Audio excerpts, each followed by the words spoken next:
This is the first of our, or the inaugural of our International Dewey Center Online Colloquium series. And I'm Matt Brown, Director of the Center for Dewey Studies at Southern Illinois University in Carbondale in the United States.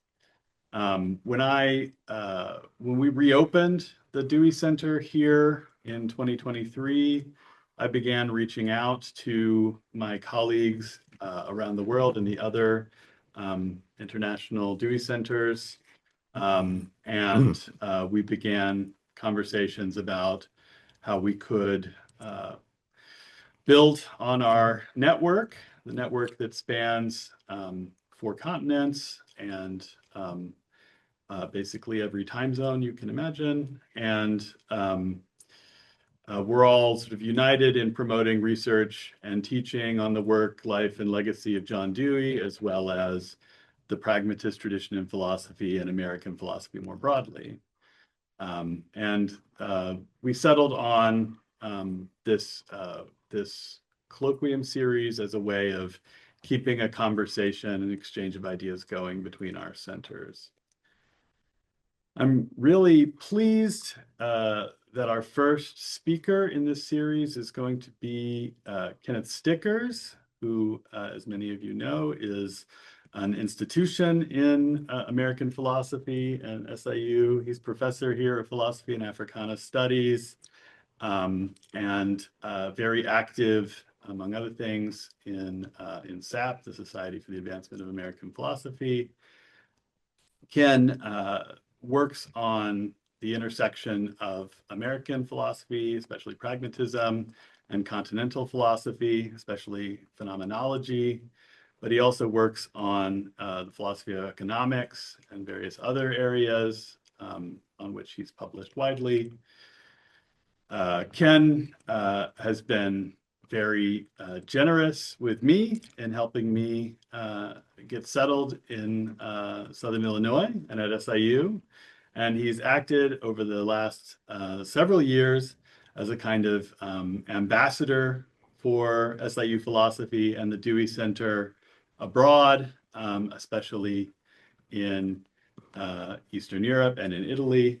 And so I'm very happy to have Ken here to talk to us about Max Scheler and John Dewey on value and the qualitative.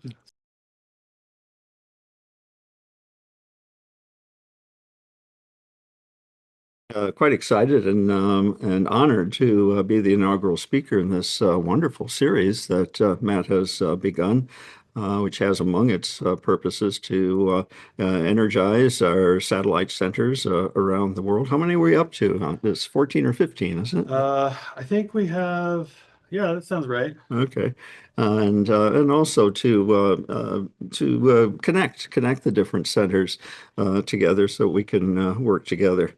My talk varied slightly in that its value and the qualitative and the phenomenology of Max Scheler and John Dewey's pragmatism, and I've broken up my talk into three parts. The first is an examination of the context for this talk's analysis of its topic. The second part then compares notions of value in the phenomenology of Max Scheler and John Dewey's pragmatism, and suggests ways in which these philosophers might support, complement, clarify, enrich each other. As interesting as such comparisons might be, more interesting, though, I believe, is the comparison of Scheler's notion of value, Wert, and Dewey's notion of quality, or the qualitative. And in my talk's last part, I will argue that Dewey's notion of the qualitative is very close to Scheler's understanding of value, indeed much closer than it is to Dewey's notion of value. I mean, the way in which he uses the word value. So let us look at the German context for these comparisons. So the German context for this study, Heidegger's attack upon values. That the concept of value is central to classical phenomenology is indicated by the following passage from Edmund Husserl's Ideas 1. This world is there This world is there not only as a world of mere things, but also with the same immediacy as a world of objects with values, a world of goods, a practical world. I simply find the physical things in front of me furnished not only with merely material determinations, but also with value characteristics such as beautiful or ugly, pleasant and unpleasant, agreeable and disagreeable, and the like. Immediately, physical things stand as objects of use. The table for its books, the drinking glass, the vase, the piano, and so forth. These value characteristics and practical characteristics sorry, also belong constitutively to the objects on hand as objects, regardless of whether or not I turn to such characteristics and the objects. Naturally, this applies to not only to the case of the mere physical things, but also in the case of humans and brute animals belonging to my surroundings. They are my friends or enemies, my servants or superiors, strangers or relatives. For Husserl, then, the value qualities of our objects of experience are given with the same immediacy as their empirical qualities, such as color and shape. It's Max Scheler, especially, however, for whom the structure of lived experience is most eidetically valuational, and he is widely hailed as the preeminent axiologist of the 20th century. Indeed, no other philosopher of this period, for no other philosopher of this period, is value a more central theme, and no other thinker of the time offers a more thoroughgoing phenomenological account of experiences, eidetic axiological structures. Scholars of contemporary continental philosophy, however, have largely accepted uncritically Martin Heidegger's blanketed rejection of value theory as final. Hence, value theory generally, indeed talk of value at all, faded in continental Europe, especially Germany, and Scheler's phenomenology of value became largely ignored. It is appropriate to bring Scheler and American pragmatism into dialogue on the notion of value, not only because Scheler's prominence as a philosopher of value, but also because Scheler was one of the first continental philosophers of note to engage American pragmatism and the first to offer a significant commentary, his work Erkenntnis und Arbeit. Which remained for several decades the primary source of information on American pragmatism in the German-speaking world, including for members of the Frankfurt School, such as Horkheimer, in the Eclipse of Reason, as well as for Heidegger and many others. This was unfortunately the case, however, because Scheler's numerous inaccuracies concerning pragmatism turned many away from it who otherwise would have been more friendly, as Horkheimer himself reports. However, and most significantly, though, American pragmatism provided Scheler with powerful conceptual tools for better answering Heidegger's criticisms successfully, in my opinion. In addition, there are several significant points in which the two can learn from each other. William James was the pragmatist who most influenced Scheler, but he offered no developed theory of values. Dewey, however, did.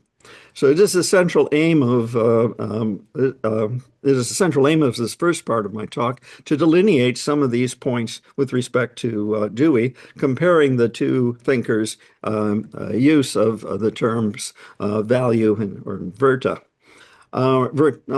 Much of Heidegger's Sein und Zeit already is directed against value theory generally and against Scheler's in particular. What then does the being of values really amount to ontologically? Heidegger asks in that work. Values are predeterminations of things present to hand, he answers. In the final analysis, values have their ontological origin solely in the pre-given signs of the reality of things as their foundation. Value predicates, therefore, only presuppose, again, pure presence at hand as the sort of being belonging to goods. Thus, here and in his accompanying 1928 lectures, Heidegger claims that value as a constant presence ignores the ecstatic temporality of Dasein, whereby all entities, including values, are rendered present only, quote, out of a future that remains forever beyond the span of the present. It is common, so it seems, to this observer, for Heidegger and his followers to attack weak versions of a doctrine, such as notions of value, and then to assume that they thereby have refuted definitively all possible versions of it. Scheler's guilty of the same thing in places. Such was the case, I suggest, with regard to his critique of Scheler's notion of value. Heidegger expands his attack on value theory in his 1947 volume on Plato's Theory of Truth. There he claimed to link all 19th century notions of value to the Platonic agathon, asserting that value, like the Platonic notion, is merely the, quote, the presentative foreground of the truth of being, rather than the grounding for it. In his letter on humanism, then, Heidegger asserted, yep, every valuing is a subjectivizing. It does not let beings be. Rather, valuing lets beings be valid, solely as the objects of its doing.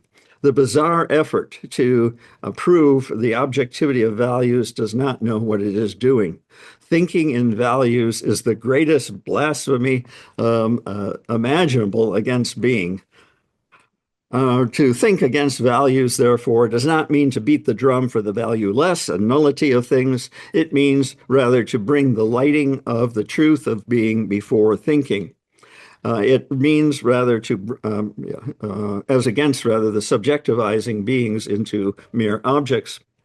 End quote.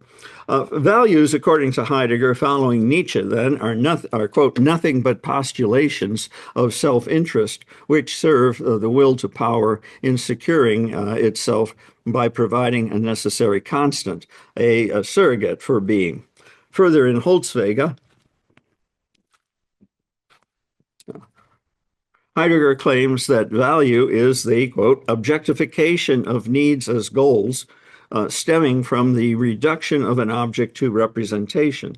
The thing so reduced incurs loss of being. Value then is ascribed to the object as compensation for such loss, and then such value is reified. Value is thus the Heidegger's words again, value is thus the impotent and threadbare disguise of the objectivity of whatever is. A pure substitute for being, no one dies for mere values.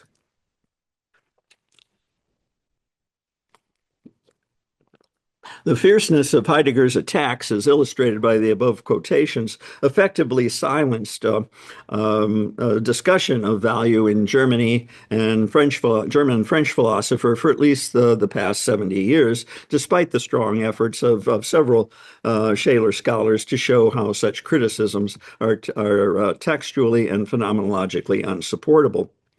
Already Husserl, as we saw earlier, had delineated various strata in the experience of value, distinguishing the phenomenological givenness of an object's value quality from value as the objectification of such a quality. And as Scheler demonstrated, values are intuited or felt as objective, phenomenologically as objective, in the sense that they are given as features of experienced objects and as independent of the human subject. That's their mode of givenness. Phenomenologically, it's not an ontological or metaphysical claim. And they definitely are not experienced as being posited by any act of the human subject's will to power, as Heidegger, following Nietzsche, contends. For example, the beauty of a sunset Scheler's own example, is concretely experienced as an inherent objective quality of the sunset. That's how it's experienced. And only later, in reflective theorizing, might it be speculatively postulated ontologically as residing in the eye of the beholder, for example. Indeed, Scheler systematically rejects one by one all the familiar subjectivist theories of value, hedonism, emotivism, utilitarianism, nominalism, relativism, every theory that reduces value to egoistic subjectivity. Unlike Husserl, though, who, as the quotation from him indicates, places value on the same level of phenomenological givenness as the sensible qualities of objects, Scheler claims that the experience of value precedes, in the order of phenomenological givenness, all sensible qualities.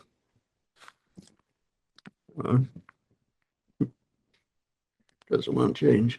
Oh, there we go. Okay. Scheler, valueception precedes perception, Scheler claims.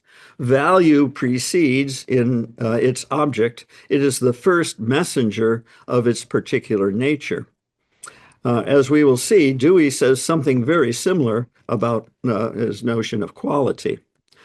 For example, returning to Scheler now, for example, the disvalue of pain announces itself and is felt prior to any connection between it and the sensible qualities of, say, the hot pan that I have unthinkingly grabbed. And only later in reflection do I identify that pan as the cause of my pain. Or one of Scheler's examples again, I feel the beauty of snow-covered mountains in the light of the setting sun, prior to the perceived qualities that cause such a feeling. Indeed, for Scheler, value names the valence or attractive power, repulsive power in the case of disvalues, by which an object first seizes one's attention and announces itself, as the preceding examples illustrate. I hope throughout when I get to Dewey, you'll notice the strong similarity of language there. So I am seized by the pain of the hot pan or by the beauty of a sunset as the first messenger of these phenomena. And in this sense, as noted above, values can be described as objective, that is, as residing in the thing experienced. In no way can the pain and beauty be described phenomenologically nor metaphysically as subjectivizings, as Heidegger insisted all instances of valuing to be. Long before becoming the target of Heidegger's generic attack upon value theory, Scheler painstakingly worked to distinguish his understanding of values from Platonic forms, but Heidegger repeatedly ignored his efforts. Already in his 1897 dissertation, sorry, I got ahead there. Oh, yeah. So, already in his 1897 dissertation, Scheler stated clearly, quote, as to the question, what is value? I submit the following answer. Insofar as the word is in this question, refers to existence and not only to a mere copula, a value is not at all. The concept of value does not allow any more of a definition than the concept of being. So here we see that early Scheler is having trouble expressing what he means by value, and that's where pragmatism will enter. Again, his magnum opus, Formalism in Ethics and the non-formal ethics of value, Scheler insists that values enjoy no ontological status apart from concrete human acts. Values ride on the back of such acts, as he puts it. Just as one must distinguish the phenomenological notion of eidos from any such metaphysical notion, such as Plato's forms, so must we distinguish a Schelerian notion of value from the Platonic agathon. What does this story about Heidegger and Scheler have to do with Dewey? Well, that will become clear in now the second part of this paper. So, Scheler and Dewey on value.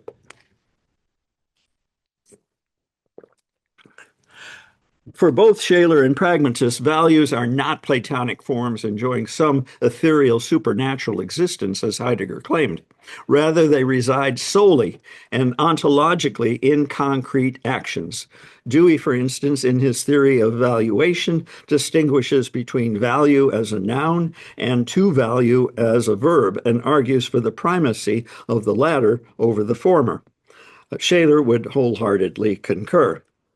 Scheler was familiar with the pragmatisms of Charles Peirce and William James, and even had read small parts of their writings, but there's no evidence that he ever actually read Dewey firsthand, although he referred to Dewey in a few instances. James had functionalized the notion of essence. That is, he understood the whatness of a thing in terms of its functionality. What it does in experience, rather than in terms of a thing's structural features. Values reside solely in the actions employing, or using James's language and later Scheler's, functionalizing them. The meaning and value of a cup, for example, resides in the use of an object for drinking. It's not the shape or form of the object that makes it a cup, but its use. Scheler described James as a genius and as one of the most original thinkers for offering the first genuine alternative in Western philosophy's millennia-long debate between realism and nominalism, rationalism and empiricism.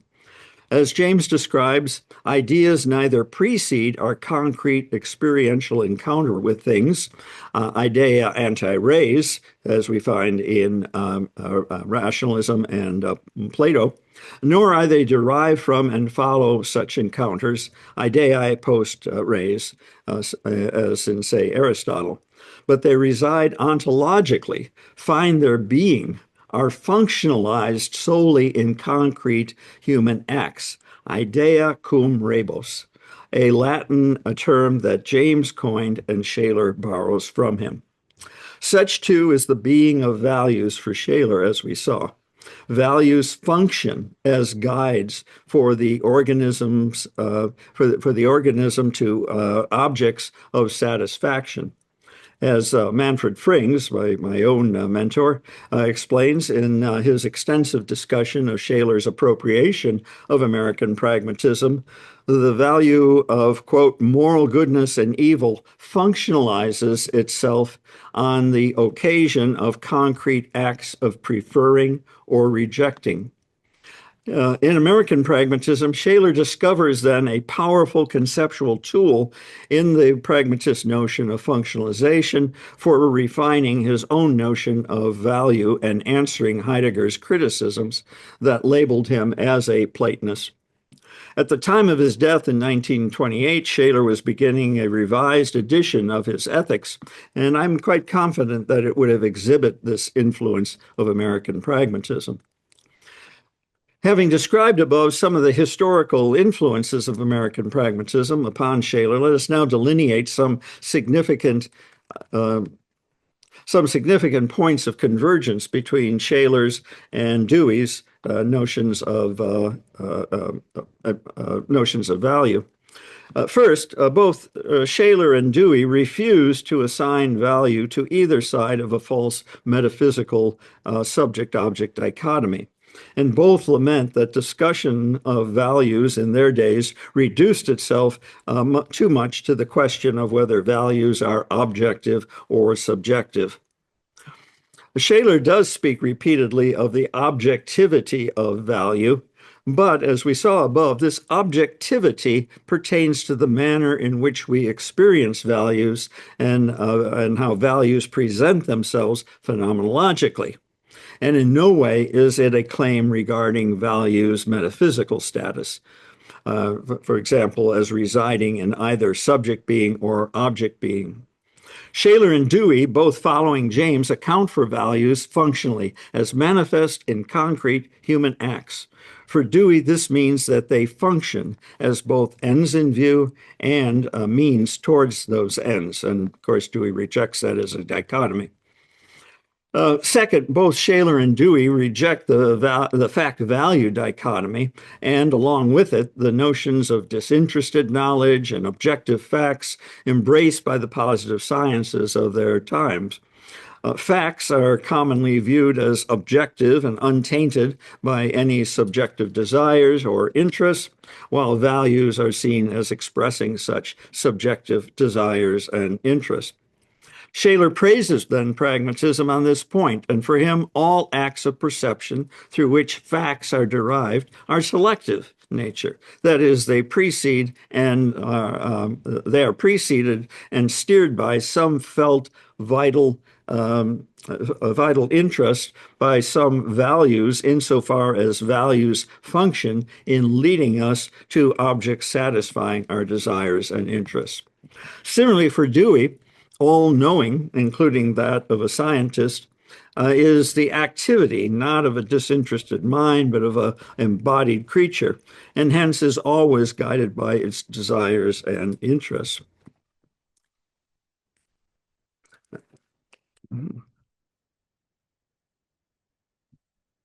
Third, both Scheler and Dewey underscore the impotence of mind or reason to posit value. Mind, Geist in the German, or reason is never the source of value. For both Scheler and Dewey, value emerges from a primal life principle, what Scheler terms Lebensdrang, translated usually as a vital impulse or life urge, and what Dewey calls impulse. All that mind and reason can do are guide and direct life toward fuller satisfaction. Mind never dictates to life what such satisfaction must be. On this point, however, I believe Dewey might be of assistance to Scheler. Scheler is very clear that Geist enjoys no originating power, can bring nothing into being. But for many Scheler scholars, including myself, Scheler says too little about what Geist can do. In his Problems of a Sociology of Knowledge, Scheler uses Karl Marx's terms, Leiten and Lenken, to describe the relationship of what he termed ideal factors to real factors, or we might say material factors. Geist projects, quoting Scheler, projects like a cone of light, Lebensdrang's possibilities ahead of itself. Similarly, Dewey describes intelligence, the term he prefers to both mind and reason, as the guiding and directing of organic impulse. Intelligence first focuses impulses toward imagined objects of desire and then deliberates regarding which objects will best satisfy the organism's impulses. Dewey, however, in such works as Human Nature and Conduct, offers much more detail than does Scheler about how this guiding and directing occurs. Dewey describes how intelligence also functions to harmonize the organism's conflicting impulses and values. Scheler, however, is much more attentive to personal suffering and the tragic character of life. Valuing for Scheler is an activity of preferencing, of foregoing objects of lower value in order to achieve higher ones, and hence valuing essentially entails loss, suffering, and tragedy. Here, I believe the two thinkers could learn from each other. On the one hand, Dewey's works suggest that Scheler underestimates what mind or intelligence can do to harmonize conflicting value feelings and thereby to reduce human suffering. Scheler seems more willing to accept suffering and tragedy than Dewey. On the other hand, I and others, including Raymond Beauvoir, have contended that Dewey has too little to say about those instances where intelligence fails to achieve a harmony of felt interests. He has too little to say about a sense of the irreducibly tragic character of life in this regard. I'll say more about this point later after observing another similarity between the two thinkers. A fourth major point of similarity between Scheler and Dewey is what is that both distinguish descriptive and normative meanings of value. Dewey does this by distinguishing between the enjoyed and the enjoyable, the desired and the desirable, the satisfying and the satisfactory. The former in each case, the valued, the enjoyed, the desired, the satisfying, is expressive of vital impulses and habits. The latter is in each case refers to what Dewey terms appraisals.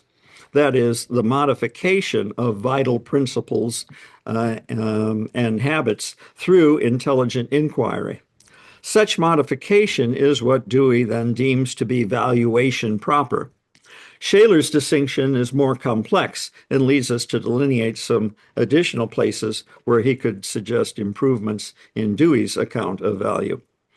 I believe that Scheler would suggest that Dewey's account of valuation could be refined phenomenologically to bring it into closer conformity with Dewey's own postulate of immediate empiricism, which asserts, quote, that things, anything, everything in the ordinary or non-technical use of the term thing are what they are experienced as. First, Scheler might suggest that Dewey's account of valuation needs to pay closer phenomenological attention to the manner in which we find ourselves as living creatures already caught up in the world valuationally, not so much motivated by vital principles and interests, but drawn by the attracting powers, the valences, as the word is used in physics, of the multitude of goods with which we find ourselves already engaged. Phenomenologically speaking, then, Scheler claims figuratively, that is, we find it's not as correct to say that we choose our values as it is to say that values choose us, that we find ourselves already caught up in, encased in the world within a complex web of attractions, repulsions, competing values, and preferences prior to any willful choice. Second, Scheler insists that the notion of value necessarily entails hierarchy or verticality, preferencing and sacrificing. That is to say, value not only designates the fact that I find myself drawn to some good, but also that I am drawn to some good in preference to another good.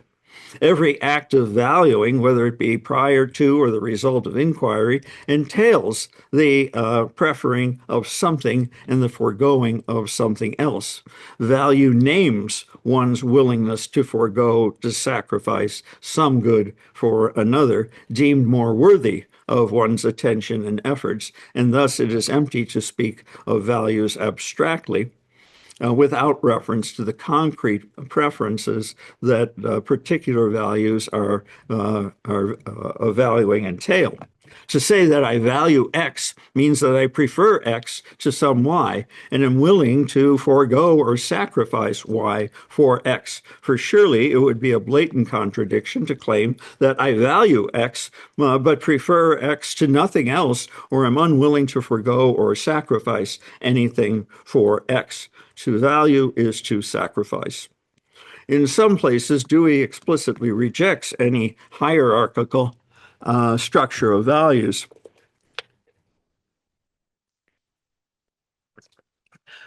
Quoting Dewey, to suppose that we can make a hierarchical table of values at large, once and for all, a kind of catalog in which they are arranged in an order of ascending or descending worth, is to indulge in a gloss on our inability to frame intelligent judgments in the concrete.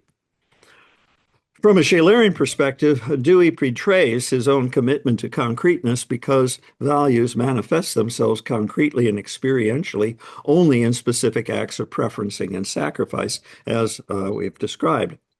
This hierarchy of preferencing and sacrificing is not based, though, in some prior rule of reason. Rather, such a hierarchy flows from an order within value feelings themselves, what Scheler described as a non-formal, quote, emotive a priori or ordo amoris, order of love, taken from Blaise Pascal, who also spoke of the reason of the heart.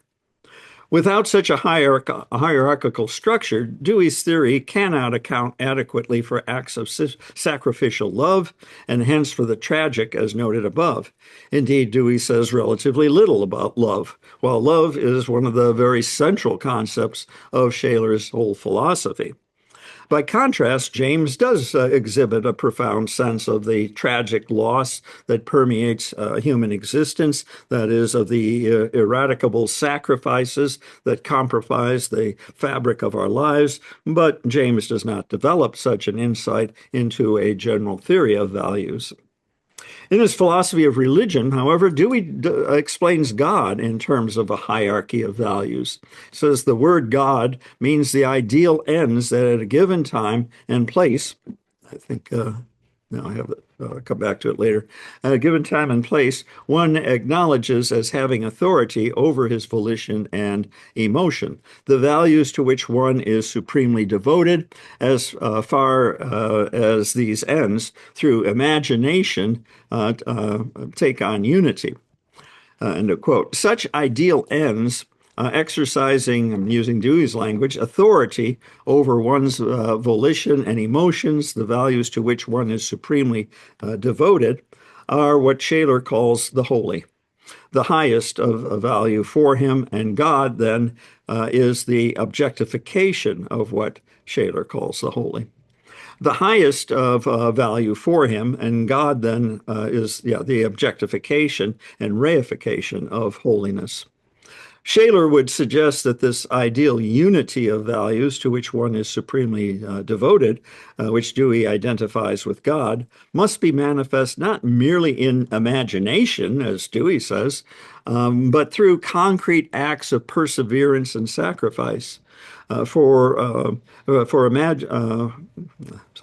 God, as Dewey understands the word to be concrete, one needs to include that devotion to the ideal unity of values. It requires concrete acts of sacrifice, sacrifice of pleasure, of possessions, and possibly even of one's own life. Indeed, for Scheler, God, the holy, comes into being only through concrete personal acts of sacrificial love. And a notion of God without a sense of such love is, for Scheler, much too abstract and anemic. Third, I believe that Scheler would suggest that Dewey's theory of valuation could benefit from a clearer distinction between values and goods, namely objects or contents of valuation. As we indicated above, Scheler describes in his phenomenology of value how we first find ourselves seized or repulsed, in the case of disvalues, by an initially indefinite something prior to our perception of any distinct features that we then identify as, for example, a colorful sunset or a hot pan. And this being seized or repulsed is what is meant by the value or disvalue of the object.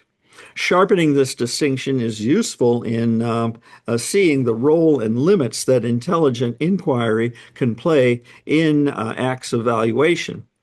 Understood as Dewey did, as the modification of vital impulses and habits.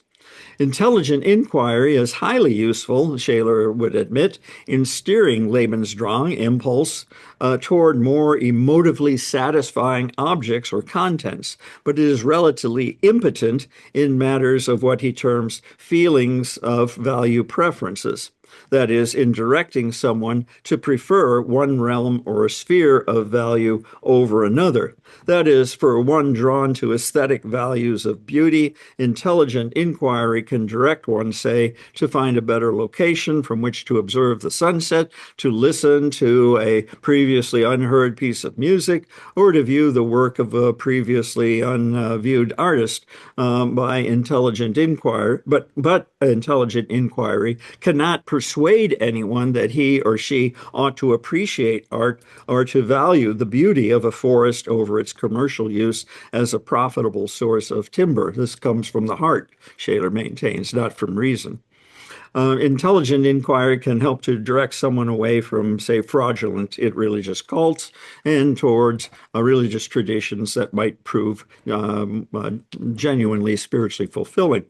I think here of the short story by Isaac Bashevis Singer, The Spinoza of Market Street, in which the main character, merchant, is also a big fan of Spinoza and tries to live his life in accord with Spinoza's ethics. Poor guy. I think the most humorous scene is when this character is feeling depressed and suicidal. He then suddenly remembers Spinoza's argument against suicide, and he immediately snaps out of his depression. It simply doesn't happen. Okay. Let's skip over a little bit. What draws one to prefer one sort of value over another is not inquiry or intelligence, but feelings of conscience, the pangs of conscience, instilled, for example, the power of what Scheler terms a model person, an exemplar of a value who shames us into valuing what we ought. The company of those who love life will more likely than arguments based in scientific studies about diet and exercise inspire someone to value their own health. And going back to the example of Spinoza of Market Street, it's not argument that's going to pull him out of depression, but maybe it's the presence of somebody who loves life and exudes that love of life. This intelligent inquiry is effective in valuations, whereby one judges what sorts of objects will best satisfy certain value feelings, but intelligent inquiry can do little to order these feelings, to persuade one to prefer an object of one type of value over another, and thereby to be willing to sacrifice objects pertaining to other values for it. Such feelings of value preferencing are affected most profoundly, Scheler argues, by moral exemplars or model persons. Fourth, Dewey is generally to be praised for his attention to the role of emotions in human life. However, in his theory of valuation, feelings appear as needing to be corrected by intelligent inquiry. Desires present what is valued, but intelligence modifies desires towards the valuable and our truer interests. In this regard, Dewey continues the long dualist tradition that treats eros as needing to be tamed and dominated by logos. Logos appears as external to eros rather than an ordering principle found within eros itself.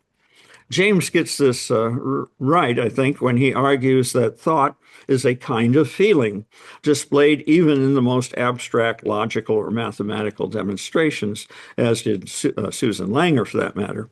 For Dewey, our desires and likings require modification and regulation by what he calls the operational thinking and experimental empiricism of science. I believe with Scheler, however, that a careful phenomenology of conscience and of such experiences as shame and tragedy, which affect one's conscience, such as Scheler offers, reveal that feelings and emotions have their own inner order or logos, the order moris, and exert a much more powerful corrective upon human valuings than does intelligence. And intelligent inquiry can direct our value feelings towards proper objects of value or goods, but only weakly can affect the human heart. Experiencing the horror of the abyss between what we did and what we ought to have done, or feeling shamed by such actions, not just the words of the model person, does not merely provide conceptual knowledge of the difference between what we valued and what is valuable, but often instills a conversion of heart that dramatically alters the order of one's values. In short, the order of preferencings and sacrificings that guide our habituated actions. In short, although Dewey generally is highly attentive to the affective dimension of experience, his theory of valuation in particular needs much more careful attention in this regard to the role that values play in marking the difference between what is valued and what is valuable.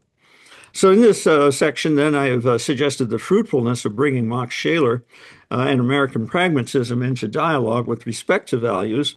American pragmatism, especially that of William James, strongly influenced Scheler's extensive and lifelong investigation of values, and hence it should be no surprise that there are major convergences between his theory of value and that offered by another pragmatist, also influenced by James, namely John Dewey.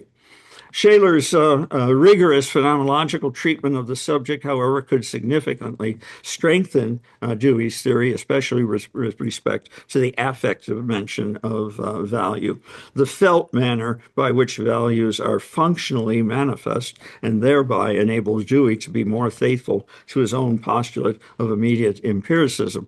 Now, I do have another section, and I'm at my limit of time here, but I would like to at least do some of it, probably leaving off the end. So, as interesting as the comparison between Scheler's and Dewey's understandings of value, and as helpful as it might be in clarifying each other's views, perhaps more interesting, I believe, and valuable and fruitful, are the similarities between Scheler's notion of value, Wert, and Dewey's notion of quality, or the qualitative, especially as he uses the terms in Art as Experience. First, we saw above that for Scheler, intuitions of value or valueceptions precede in the order of phenomenological giveness perception. Prior to the perception of any object or sensible qualities that are synthesized into that object, we experience the attracting power or valence of a not yet determined something. Similarly for Dewey, the world in which we immediately live, that in which we strive, succeed, and are defeated, is preeminently a qualitative world. What we act for, suffer, and enjoy are things in their qualitative determinations. Now, in this quotation, substitute the term value determinations for what Dewey calls qualitative determinations, and this passage could have been written by Scheler. Second, value for Scheler and the qualitative for Dewey are both located neither inherently in any empirical objects or any of their features, nor subjectively in the mind, but in the feelings of a living being enmeshed in an environing world. As mentioned above, central to Scheler's metabiology, a term he preferred to metaphysics, and his phenomenology is his notion of Lebensdrang, which springs initially translated as life urge, but later as the impulsion of life. Dewey similarly speaks of the impulsion of life, as we shall see. According to Scheler, any account of our being in the world must include some vital principle. We are not merely in the world, as Heidegger describes, in some static, mechanistic way, but find ourselves vitally thrust or propelled with a sense of aliveness, energy, and agency into a world full of resistances and hence suffering. I take Dewey's use of the term impulsion, which he uses frequently, to mean essentially the same thing as Scheler's use of the German term Drang. Scheler thus criticizes other counts of being in the world, such as Husserl's and Heidegger's, for their lack of any sort of vital principle, for being anemic. Neither transcendental subjectivity, Dasein, nor even Hegel's Geist live, breathe, or bleed. Dewey's account of experience and experience in nature, by contrast, begins with the live creature impulsively struggling for existence against nature's resistances and continually vacillating, as Dewey describes in Experience in Nature, between conditions of stability and precariousness. Sure if I need to read this, but it illustrates here Dewey's use of this term, impulsion. Every experience of slight or tremendous import begins with an impulse, rather as an impulsion. I say impulsion rather than impulse. An impulse is specialized in particular. It is even with instinctive, simply a part of the mechanism. I think you should say organism involved in a more complete adaptation with environment. So all human experiences have elements of the qualitative, but in aesthetic experiences, the qualitative is intensified. Dewey writes, artist and perceiver alike begin with what may be called a total seizure, a term that notice or recall that Scheler used too. We are seized by objects in their value. An inclusive qualitative whole not yet articulated, not distinguished into members. So third, in a manner similar to Scheler's description of values as attracting powers, described above, this impulsion for Dewey is drawn toward or attracted by an indefinite something of felt vital interest that is not yet any definite object. And the qualitative is to be found neither in this primal impulsion, neither in this primal impulsion of life, nor in the something of its focus, but in this determined relationship of vital impulsion being drawn toward or seized by something not yet determined. And so here again, to illustrate the point, so it is recognized the predication. I think I'll skip over that, maybe if you want to take a look at it. Bethany Henning then well describes the matter. Um, quote, the inaugural pull, which Dewey calls impulsion, is the dawning of the ineffable pervasive quality. It is the initial stage of any complete experience that proceeds from a need, a hunger, or desire that belongs to the organism as a whole, that propels us into an interaction with our environment.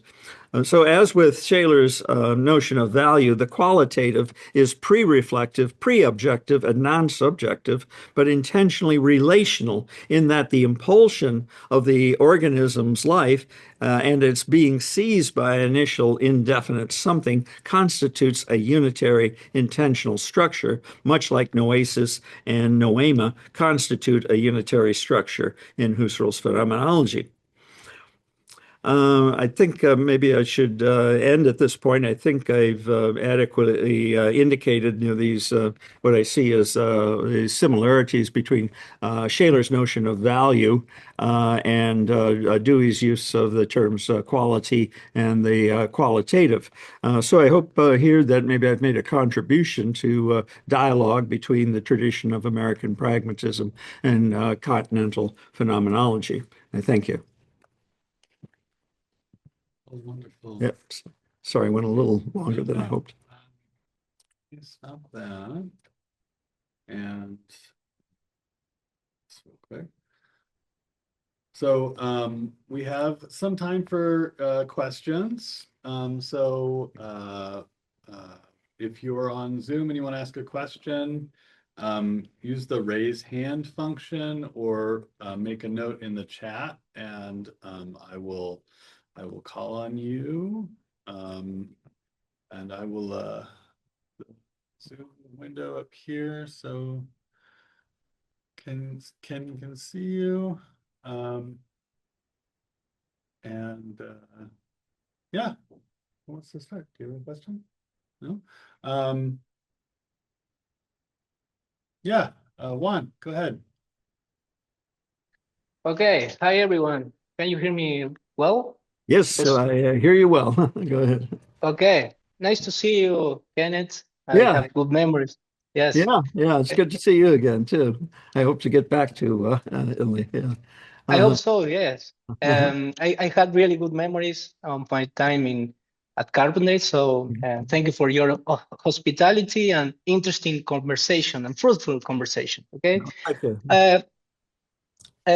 I was, I had many things to say about your interesting comparison. And I think that the more polemic point is what you say about the influence of intelligence over, values. If I understand you well, Scheler considers that intelligence is not so powerful to modify values, and Dewey, consider that it does. That intelligence can modifies maybe throughout habits these values. My question is, because you say, okay, Scheler vindicates more the tragic dimension of life, maybe than Dewey. That I think that according to Dewey, value is something, in general terms, positive to life, because values make us, act and to go through experience and to enrich ourselves. But my question is, according to Scheler, can it be a value something negative or pernicious to our life? There is some occasion that we need maybe to reject that or certain values because that those values are negative in some way, or he doesn't have, this, how can I say, negative dimension of value in consideration. That is my question. And again, it's a very powerful and interesting talk. And it's really nice to talk to you in this opportunity. Okay, well, thank you very much. Well, I don't know if this gets at your question, but Scheler does distinguish between values and disvalues, and that we can find that we err in our valuing. But for him, it's not intellect or reason that does this, but it's a matter of the heart. It's the heart. The values come from the heart, not from the mind. What intelligence or mind can do is then direct our felt values towards more satisfying objects or goods. As Dewey distinguishes, or Scheler distinguishes from values and goods. So I don't know if does that get to your question? Yes, my question, goes to maybe the normative of value, and I think that your answer points at that. So I think that I can see clearly the point. Thank you. Yeah. That's one of the common criticisms of Scheler, that there's no normativity, which I think is question begging, because he's claiming the normativity does not come from a judgment of reason, but it comes from the heart, our sense of conscience,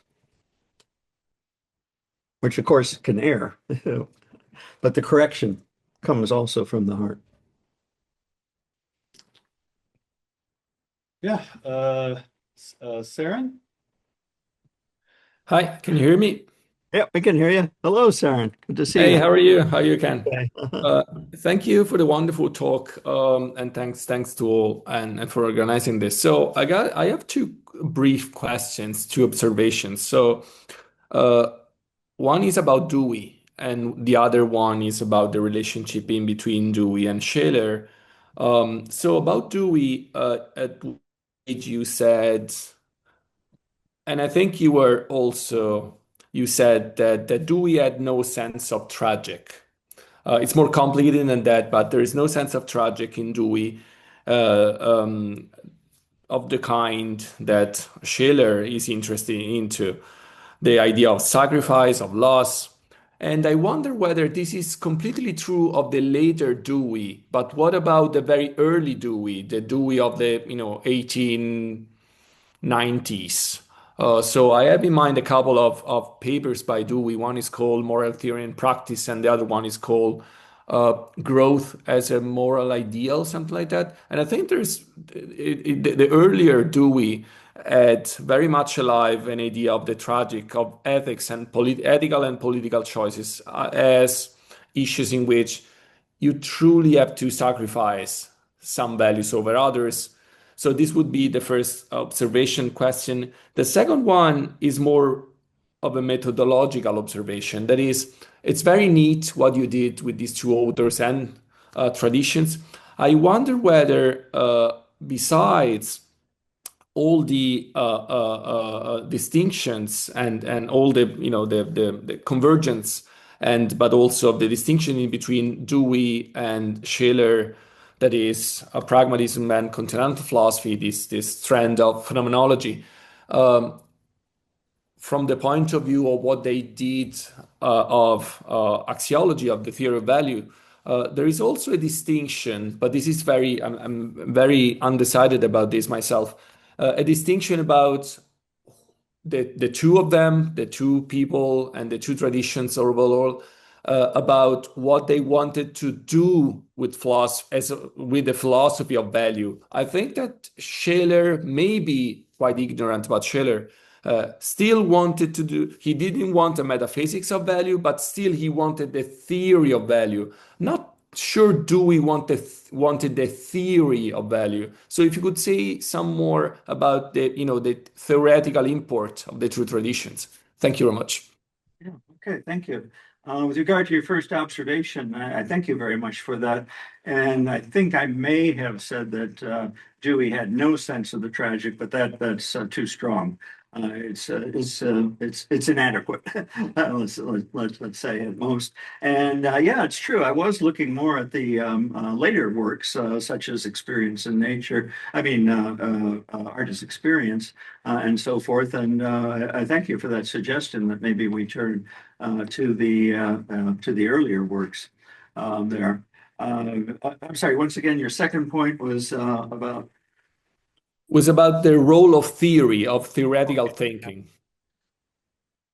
Is it correct to say that Dewey's offering a theory of value? Maybe that is wrong. He's offering a phenomenology of value experience, so maybe that's a more correct way of putting it. I mean, the theory, though, comes in when we try to explain that experience, what's going on here. There, but maybe it'd be more accurate to say he's trying to phenomenologically describe the experience of value.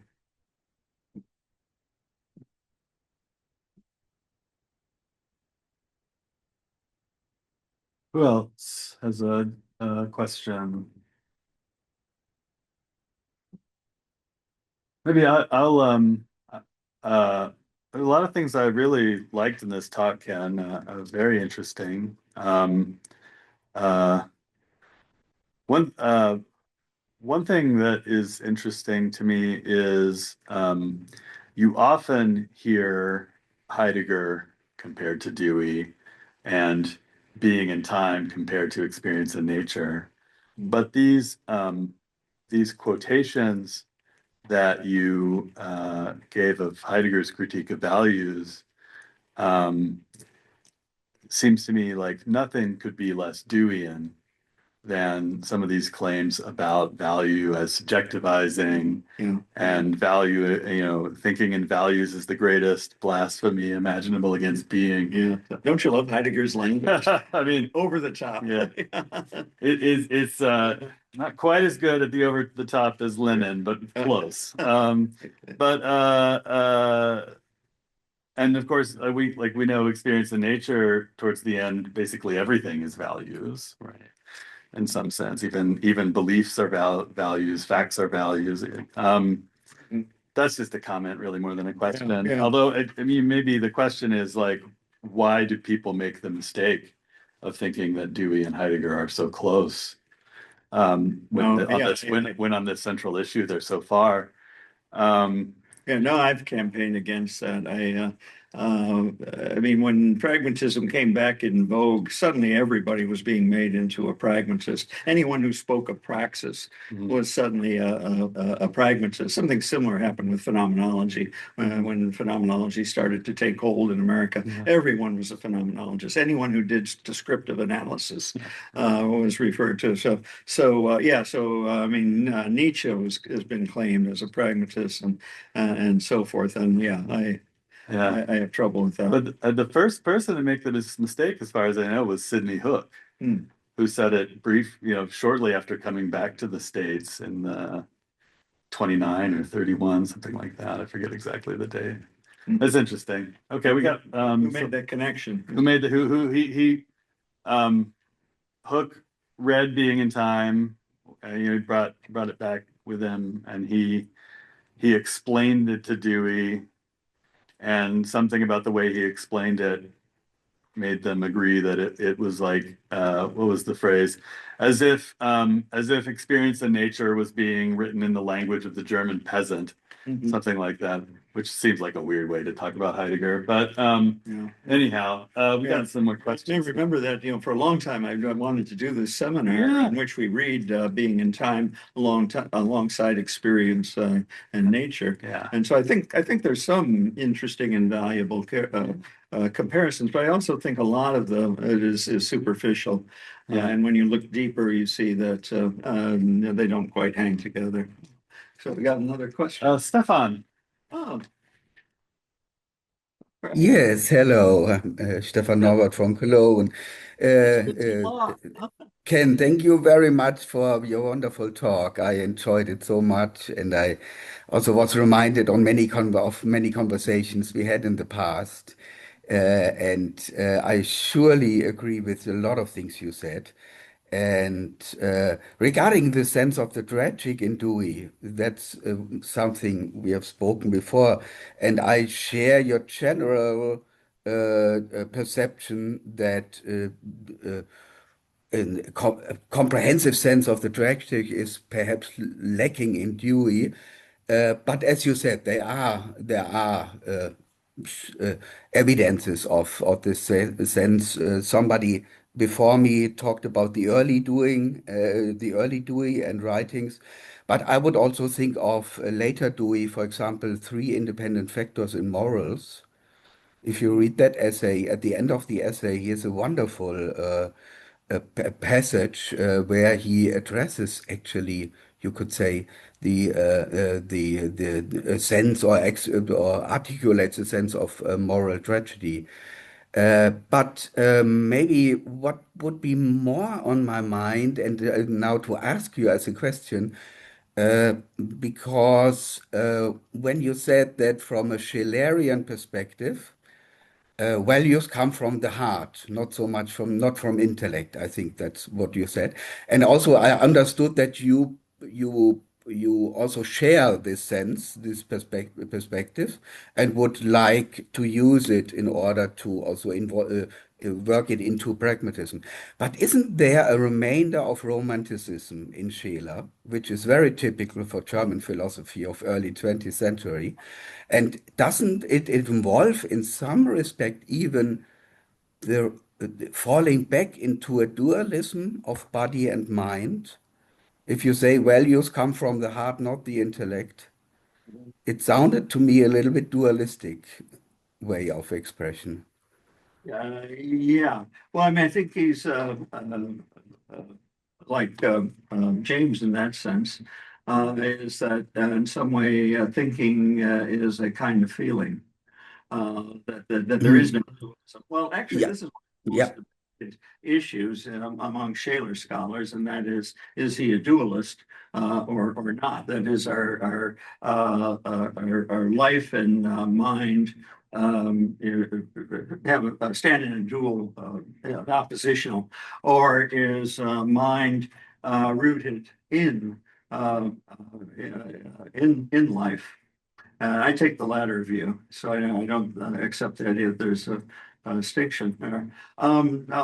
Larry Hickman and I had a three-part debate on this issue about the tragic in Dewey, and this was many years ago, and I was criticizing Dewey in this account. And one of those exchanges was published in, I don't remember which one was the official journal of the Society for Advancement of American Philosophy, but if you're interested in that, and it was actually the thing that kind of cemented my friendship with Larry, because it was an interesting process in which we both qualified our positions in light of the other, and found that we were much closer than we had imagined at at the beginning. And also add to that is that if I haven't persuaded you that there's an interesting comparison to be made here, Larry Hickman himself wrote such a comparison, even saying that stylistically, Scheler and Dewey were very close. He said they wrote like twins. I'm not sure that's I'm not sure good that's thing true. for either of them. Yeah, I'm not sure that's true, but my appeal to authority there. Larry said it. Barb. Hi, everybody. Ken, thank you so much. This is really, I love things that force me to understand, provoke me, maybe not force me, but to understand philosophy as a conversation, that ideas are going back and forth and people are throwing the ball back and forth. And you really did that for me. So thank you. I appreciate it very much. A bunch of things are bouncing around, which I think attests to the value of what you've just done. I really appreciate the comparison between Shaler's notion of value and Dewey's quality and qualitative, because I think there's something right about that. I think it goes to Stefan's point about the romanticism, the romantic residue in Scheler, that he's using the word value and Dewey's trying to get away from it. I have two questions and you can choose to respond or not. The first is, I am still wondering whether Dewey's notion of intelligence is not reason, and therefore it's not that value is subject to reason, but that value is part of the process of reason, valuing and valuation. But I haven't read Valuing and Valuation in years, so I'm going to trust your interpretation of that particular piece. I'm thinking more holistically whether Dewey's idea of intelligence lets value in a rich way. And the second piece I'm thinking about is attention.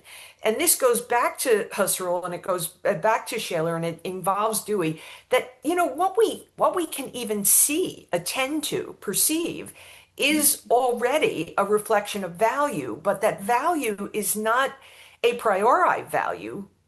It's value that is itself a product of living in the world, of our existence. And so I wonder if you have anything to say about how attention figures in this. And I wonder if you want to respond to my question about whether Dewey's method of intelligence actually is not reason dominating value, but something else. Well, I'd be happy to be corrected if somebody wants to, show me the passage. No, I don't want to defend Dewey. I'm more interested in Ken Stikkers. We don't need to defend Dewey. Yeah. Well, I mean, like I say, Scheler and Dewey, I think, are on the same page with much of that. Let's say I did acknowledge that, yes, that already perception is valuational because it's selective. As you say, attention is really thoroughly valuational. Our attention is addressed to this rather than that. So you see already there's this preferencing in a hierarchical way, because in being drawn to this, I turn away from that. And so I think, already on the level of perception, we see this. Do you want to follow up, or did I miss something? Well, no, just that it is in the moment perhaps hierarchical. I favor this over that. But part of the point I thought when valuing and valuation was that we are always in the process of valuing, because these choices that we make in the moment, in the experience, not choices is the wrong word, because we are impelled, we are pulled into these things. But, I think about, I had a conversation with somebody the other day about what happens when you become a parent, in particular a mother, but I think it's true for fathers too. You just adopt this sort of low level of anxiety for the rest of your life, no matter how old the kids are. And that's a valuing that meets the criteria for both Scheler and Dewey as valuing or quality. But you didn't have that value before you had the kid. And then you have these kids and it's like, oh, shoot, what do I do now? So I do want to just suggest that the values are themselves, as Dewey would argue, always testable, always subject to sort of revision and re-hierarchying. I don't know what the right word for that is, but revaluing. Yeah. Well, Scheler's simple point really is that phenomenologically, hierarchy is a eidetic feature structure of value, as I tried to describe there. That we prefer one thing over another and forego or sacrifice that other thing. Sorry, now I No, didn't. thank you, Ken. I appreciate it. It was really very provocative. Okay, I'm sorry, you made a second point then at the end. I don't know. No, okay. Well, It's about the anxiety there. Yeah, Sailor doesn't talk that much about anxiety, but certainly there's valuing features in the experience of anxiety because you're anxious over something of value. In this case, your children. all right. Let's get a last quick question from Jess, and then we can wrap up. Right. Can you hear me, Ken? Oh, Yeah. Can you hear me? Jessica, All how are right. you? I'm doing great. So I really enjoyed your paper. I have tons of questions, but I'll limit it to one. You mentioned suffering, but only briefly, both in Scheler and in Dewey. And you especially mentioned that Scheler is more attentive to suffering, right, in his works than Dewey is. And Dewey, is it?